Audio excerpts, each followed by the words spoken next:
celui qui peut vous préserver de toute chute et vous faire paraître devant sa gloire, irréprochable dans l'allégresse, à Dieu seul notre Sauveur, par Jésus-Christ, notre Seigneur, soit gloire, majesté, force et autorité, dès avant tous les temps, maintenant et dans tous les siècles. Amen.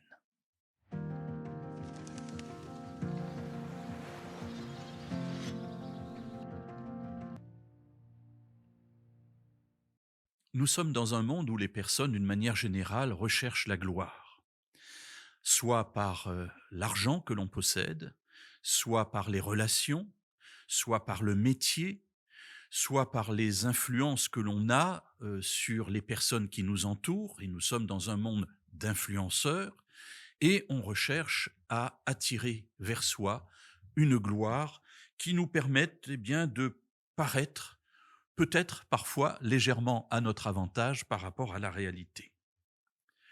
Dans la vie spirituelle, il en est différemment. Dieu regarde au cœur, c'est ce que la Bible nous dit. L'homme regarde aux apparences, mais lui, Dieu, sait ce qu'il y a à l'intérieur de chacun de nous.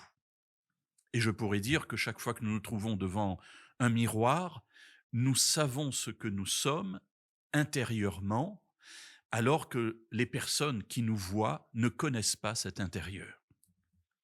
Alors on peut avoir un extérieur très beau et un intérieur très moche, si vous me permettez l'expression, ou on peut avoir au contraire un extérieur peut-être assez moche selon les critères actuels, et puis en fait avoir un cœur magnifique. Et tout cela est perturbant.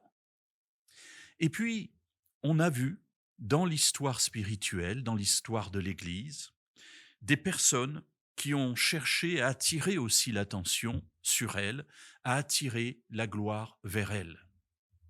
On a des personnes qui se font appeler avec des titres très importants, des personnes devant lesquelles on va s'agenouiller, des personnes qui vont prendre une importance dans notre vie spirituelle extraordinaire. Ce que je trouve intéressant en regardant ici le passage que nous avons lu tout à l'heure, c'est que pour Jude, un seul doit recevoir la gloire.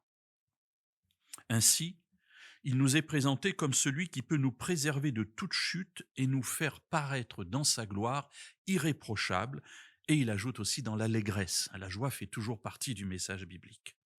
À Dieu seul, notre Sauveur, par Jésus. Et Jésus est le moyen par lequel nous pouvons nous adresser au Père, à Dieu seul, pour lui rendre gloire. Alors qu'est-ce que c'est que moi, pauvre créature, qui rend gloire à Dieu? Alors on pourrait dire, je dis merci à Dieu. Je reconnais Dieu pour ce qu'il est, le grand Dieu créateur, le Dieu sauveur. Et ainsi, je me présente devant lui en disant que je reconnais que lui seul est digne d'adoration. Alors oui, à Dieu seul soit gloire, majesté, force et autorité dans tous les siècles. Amen.